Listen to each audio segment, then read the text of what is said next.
let's kick this off then. Is this being recorded? Oh, okay. Yeah, it's already being recorded. I'm probably going to use some of the footage before anyways. Slice it and dice it in there.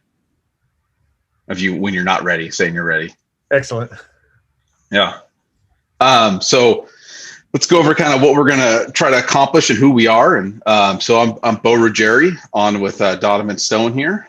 On, not really on because this is being recorded, but and what we're going to do is kind of make a little sneak peek of what we're doing in life, business wise, not personal. That is. Who knows? Well, I guess we can get a little personal too. You know, my kid might come running through that door, so you know it'll be like that internet video of the nanny coming in, even though I don't have a nanny. But so kind of a little background. Me and Donovan are both kind of what would you say? We've been in the enterprise IT industry for a long time. We both come from ServiceNow, where we spent a lot of time learning about, building IT software, learning about enterprise IT companies, learn about ITIL, ITSM, all those types of things. And then now we're actually trying to take those same kind of principles, what we've learned, and apply it to the MSP world. And so our attempt is to take what we have as a platform, often referred to as a rapid application platform as a service. So it's kind of what we started out with. So I built a platform, and then on top of it, we built the IT stuff on top of it in conjunction with the MSP pieces of it, which would be the, obviously the multi-tenant part of it, which is the most important. And then the other factors of an MSP that are not what you would normally experience if you were doing an enterprise IT, which would be kind of the PSA side of things. So the time tracking, the agreements, opportunities, those types of things. Does that sound like what we're doing, Donovan?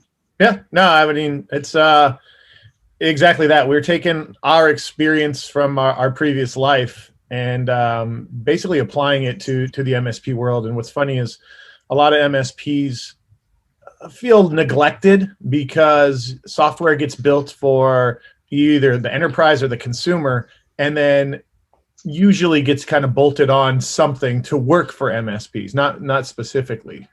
So yeah, we can take a lot of this ITIL knowledge that we've had and then basically turn it into something MSPs can use to be able to provide their customers enterprise level support, but still be able to manage multiple customers better than any tool out there, really, when it comes to that kind of customer separation or data separation. Yeah, because I think to that point, it's the one of the patterns that we've been seeing is that in the MSP industry, a lot of times it's still called a ticket. And I know back in the early 2000s, when ServiceNow came about, you had the remedies, the HPs, everything was called a ticket. And then it kind of got transformed into more of the ITIL standards of identifying the different practices. So you're kind of looking at the landscape now. Obviously there is a bunch of, point solutions I know a bunch of MSPs use, like a Jira or a Zendesk or anything like that, that start trickling in the ITIL standard. But what we've seen where it really falls apart is the multi-tenant, the notion like, hey, I'm a company that manages a bunch of sub companies. And kind of a lot of the things we're doing is catering to that audience. So, because, from what we've noticed, there is a lot of pain on, I have a bunch of these sub companies. I try to find software that's built for a service provider. And there's really not much out there, especially if you want to, say, hey, this, service provider software does the PSA and the IT piece. Yeah.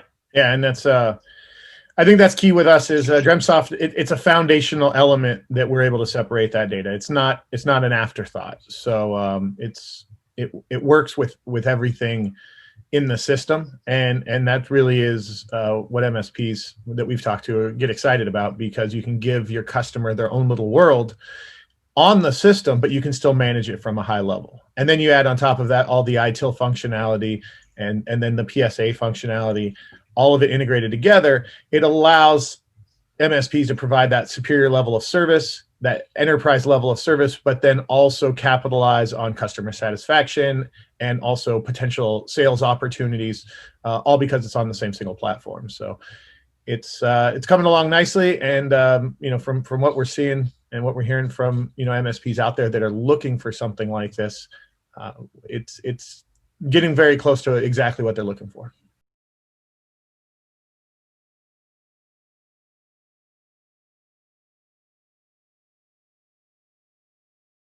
Any IT, whether it's enterprise or MSP, obviously the size of the team or the group kind of dictates what tools they use, how much money they have to spend, all those types of things. So, we've been talking to, MSPs that, have, 2 or 3 people, all the way up to MSPs that have, thousands or tens of thousands of people. And what we've really noticed is if it's MSP that has, a lower amount of people, 10, 20 people, the solution that we're building, usually the price point for them to use it is a little out of the range. And a lot of times they can get away with using some of the solutions that are out there, like a Zendesk or a Jira or obviously the ConnectWise and the Synchro MSPs. So if anyone is watching this video and you're a smaller MSP and you're like, oh, I don't need any of that, this is too heavy, you're probably right. So what we found is that it's kind of the MSPs that get to be the 40, 50 type of range, really start looking at their process, look at how they've evolved. Kind of, it's always like an organic growth. You start smaller, you grow more and more and more. You start buying more and more tools. Sometimes you'll stop and reevaluate, and then go forward from there. But it's usually appears to be the 40 to 50 size MSPs and above. That's when they really start looking into how I'm starting to get enough employees. I'm starting to get enough people on the service desk where I need to get organized. It's not just 2 or 3 guys on the service desk and everyone knows what everyone's working on. So that's when I think the ITIL practices and the incident, the problem, the change really start showing benefit, because the size of the MSP, you don't really know what everyone's working on at the same time. So I think it just really helps and really shine when you start getting to that next level as MSP. Yeah, and it could be maturity, it could be customer base, it could be employee base, but really for the smaller MSPs that are essentially really break fix and managing things on almost spreadsheets, this could be a heavy hammer. It also could be a huge differentiator. But yeah, I think you're right. It is for maturing MSPs, a little bit larger, where work is being passed between groups, visibility is needed, digitizing processes, making sure people are abiding by processes. Those types of problems are what we're solving. So if it's something where you're just, getting emails from customers and then just going in and fixing things or rebooting servers, might not be the best value. But if it is really someone who's looking to mature and gain those enterprise level processes and provide those to their customers, that's where a lot of value can come from. Yeah, I think that's a good point too. The differentiators, because obviously, being kind of involved in this industry really in depth over the last few years, but knowing about the MSP industry for longer than that, it's that kind of the herd mentality, that key differentiator. I think a lot of the MSPs they're always looking for how to stand out from the rest of the people. Why is their service better? What do they have the office better or offer that's better? I guess it would be the MSP secret sauce, and each MSP has a different secret sauce, and some of them is just the how good they are. Some of our the level of expertise, the relationship, that's all different. But I think that's where a kind of like a platform and a piece of software like what we have We also see kind of helps in that area because, we probably won't have time to get into it, on this video, but, just the ability to, going back to that rapid application, being able to build, kind of applications on top of the platform for each individual customer that you have as an MSP. I think we've definitely seen a lot of, interest in a lot of, kind of upselling, where it comes to you already have this platform. It's doing your IT, it's doing your PSA, it's kind of, managing your business, but then you can also build on top of it, just how our multi-tenant is built, where each customer has their own space, as we call it.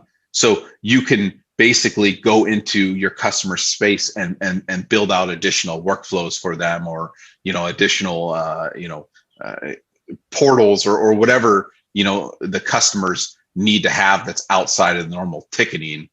Using a platform like the Dreamtsoft platform enables customers, enables MSPs to provide that additional value to their customers.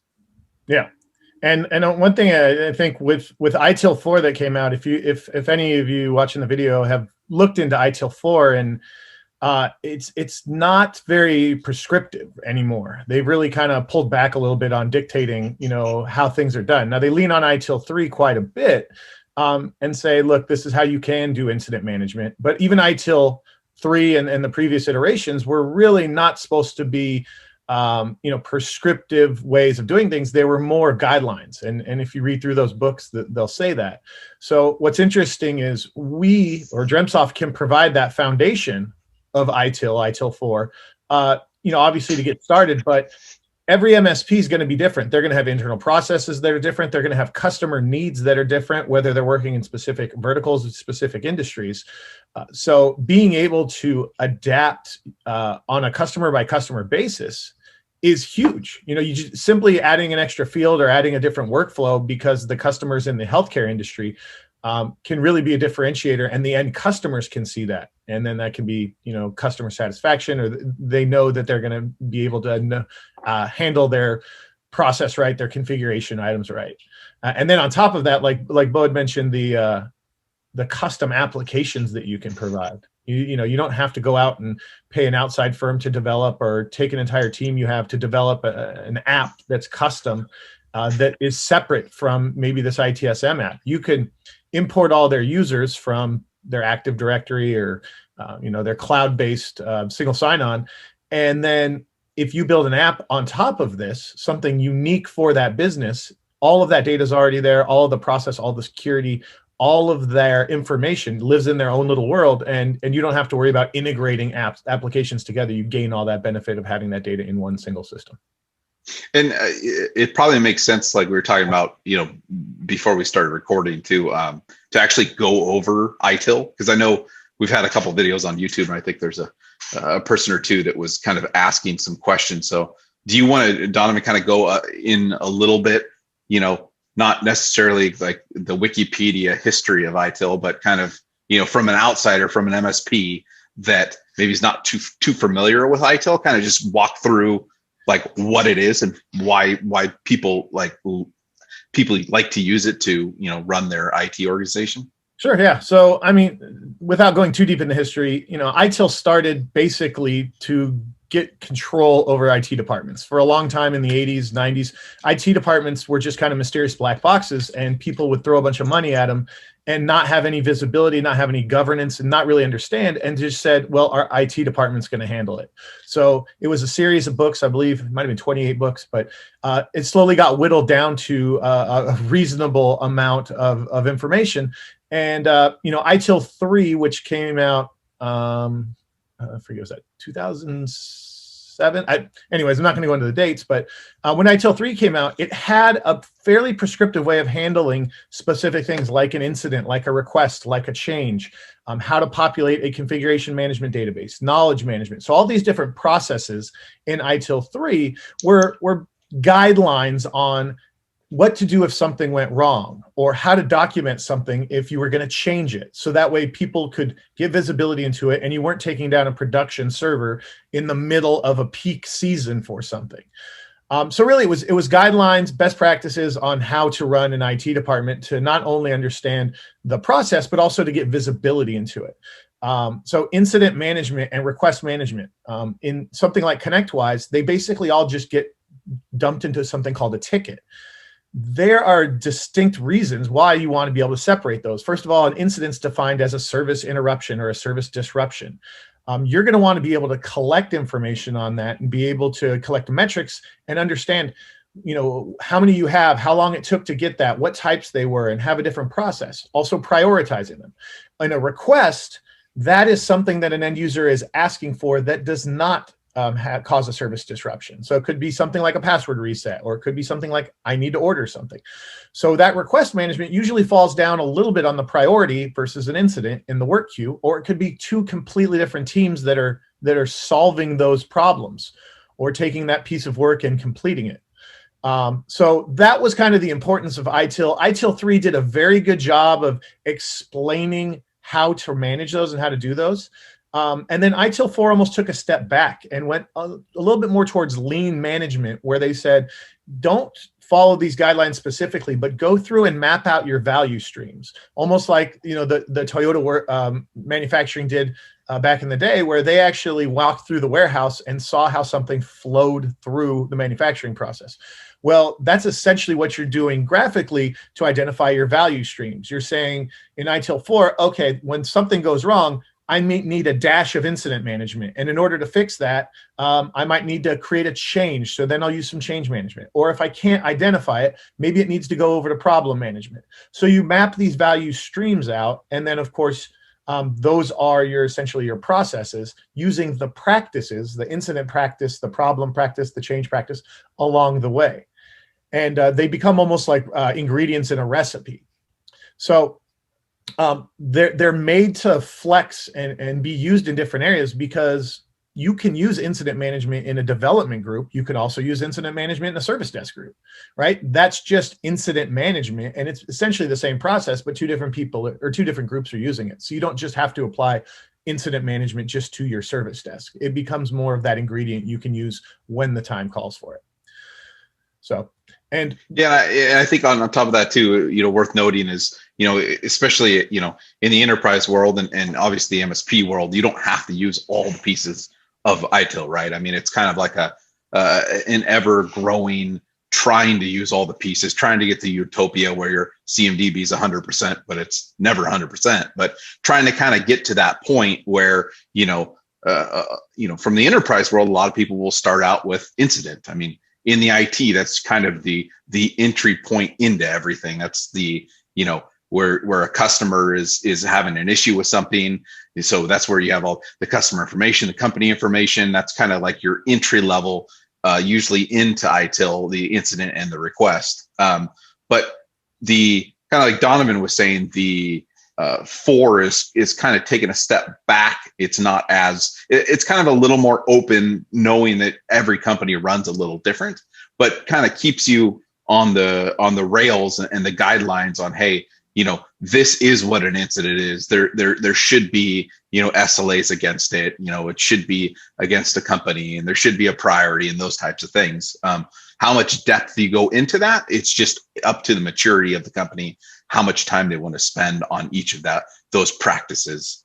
Some companies I think want to we'll do like a version 1 of incident, a version 1 of request, and then decide they're going to move on and do some problem management, some knowledge management, catalog. And once they kind of have got a good V1 layer, they'll come back and say, hey, let's do another pass an incident. How can we make this better? How can we make a request better? So it's kind of organically growing into the ITIL practices, as opposed to trying to get everything perfect, a big bang on the first one. Yeah, and if you look at the kind of pillars of ITIL 4, it's I don't know them all off the top of my head, but one of them is start where you are, and then the other one is iterate and continuously improve, and that is huge. And that's exactly what you just described, which is Look, don't try and go big bang and implement incident problem change, request, release, CMDB, and wait for them all to be perfect. Grab something small, start with it, and then continuously improve. Start where you are and continuously improve. And I mean, that doesn't work just in ITIL. That works in software development and everywhere. Get something underneath you, get someone using it, and then you can find out where you need to improve, either for visibility or process improvement or adding on additional things in order to automate. And that's what continuous improvement is about, is, you're never static. You're always growing, and you should always have some sort of visibility, whether it's SLAs or other metrics, to see how your process is doing or how your practices are doing, so you can get an idea of where you need to improve. So I think this is kind of a good segue. So kind of the ITIL stuff that we just described kind of applies to both enterprise and MSP. Where it gets complicated in the MSP world versus the enterprise world is, you as an MSP are obviously having to track time because it's going against an agreement, because you are being paid to be their IT, versus in the enterprise world, I think it's a little more, I don't know what the proper word would be. It's a little less strict about, tracking time against what you're doing, I don't know if you can help me out here, Donovan, but I know in the enterprise world, this is going to sound bad, but it's more justifying the budget for IT versus, actually figuring out where, all the time is being spent in IT from an enterprise world. Yeah. And I mean, when we started first talking with MSPs, so I've worked with MSPs large and small. I mean, $1 billion MSPs down to mom and pop shops. And coming from the enterprise IT world, you do lose a little bit of sight that, oh, this is still a business, and obviously making money is the key thing. In enterprise IT, you're more of you're obviously still, you want to supplement, the making of the money, but you're a department in there, like you said, justifying your budget. But when you're an MSP, that entire organization is focused around making money. So you need, in addition to the basics of quoting and invoicing, but you need your system to be able to start pointing out maybe some sales opportunities, right? Problem management can do that, where if you have a bunch of incidents that come in and you're just a normal break fix MSP, you may just fix them and be on your way. But if all of a sudden you realize that there's a common thread, there's a CI that continuously fails, whether it's an access point, some sort of piece of network gear, you can identify that using problem management, which is one of the ITIL practices. Maybe you've got 30 incidents that are all related to one larger problem.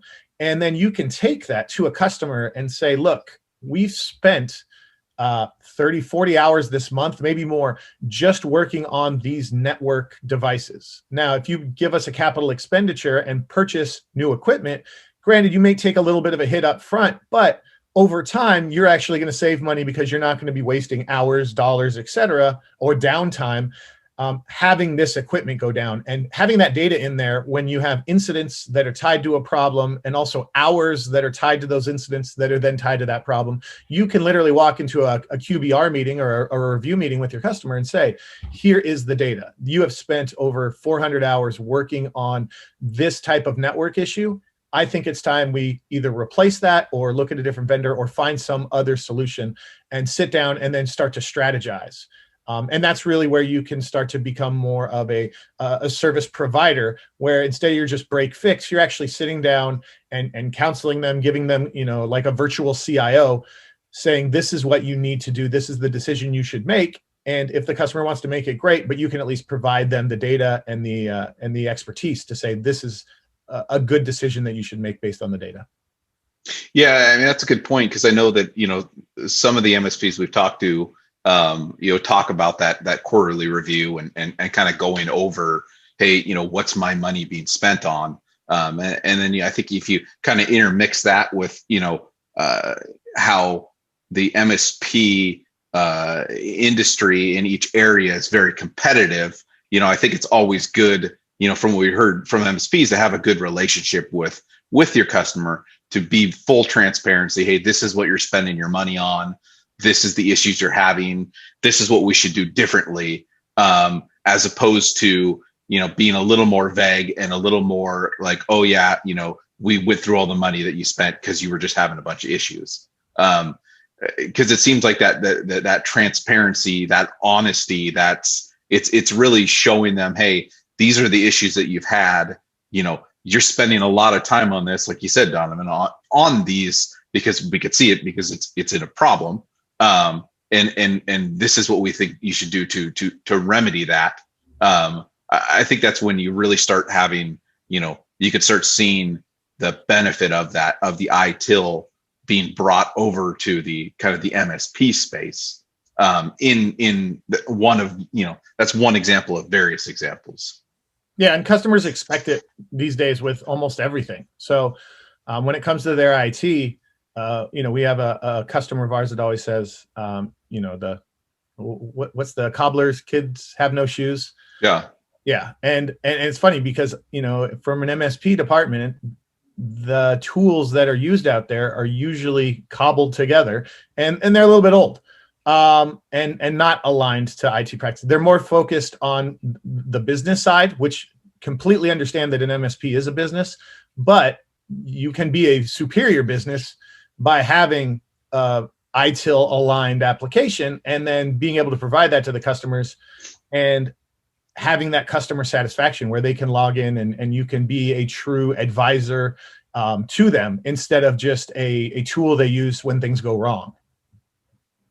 Yeah. And I think, other things, other differences I've noticed in the enterprise versus MSP is, in the enterprise world, it seems like, a lot of the employees of the company are using a portal, and they're doing more self-service. They're not really doing as much, email or calling, versus you get into the MSP world, and the majority of the MSPs we talk to, it seems like the phone calls and email are a majority of the way that they kind of intake things into their process, as opposed to any kind of portal or whatnot. So I think, worth noting, one of the things we have is a good kind of intake process, as we call it at Dreamtsoft, for, if someone calls in or someone emails, kind of funneling it through the system, it starts as an intake, and then you basically convert it into, an incident request, or whatever other practice it is. Usually it is an incident or request. But that's kind of, more into, kind of the ITIL standard moving into the MSPs. It's kind of another pattern that's obvious on helping the MSPs, with IT from an ITIL standard. Yeah, and we've seen that with actual MSP customers that asked for this, and it makes sense too. If you have some customers and their CEO or someone high up just wants to fire off an email, you want to be able to triage that a little bit and understand if you're putting in a request practice versus an incident practice, and then let it go down the right path. So that way, not everything is getting dropped as an incident, and it's, messes up your reporting. It also messes up your queue, and any SLAs. So it does a very good job of splitting that up. And you're right. MSP customers do seem to send emails and phone calls more. But we saw that in enterprise IT back in like 2009, 2010, where there was a slow adoption to end user portals. But once you kind of drive customers there, they can pick up the phone and they can open up an incident, and then you can send them a comment that says, hey, track this incident by clicking this link. It'll go to a portal. And then once they get accustomed to that, they save that email in their inbox, whatever it is, then eventually a larger portion of those customers will be driven to a portal. And I think customers want the portal or the ease of use because they use it now in the consumer world so much. But a lot of times it just comes down to convenience, where they have an email address in their inbox, something goes wrong, and they blast off an email just to make sure something happens. And they say, oh, I forget what the portal name is. But that can be step one. Step two can be, okay, we've got your email, we've got your phone call. Now let's work this through a portal. And then that portal can provide so much more information as far as service availability, other tickets that are open, knowledge base articles, self-service, all the benefits that an end user portal provides.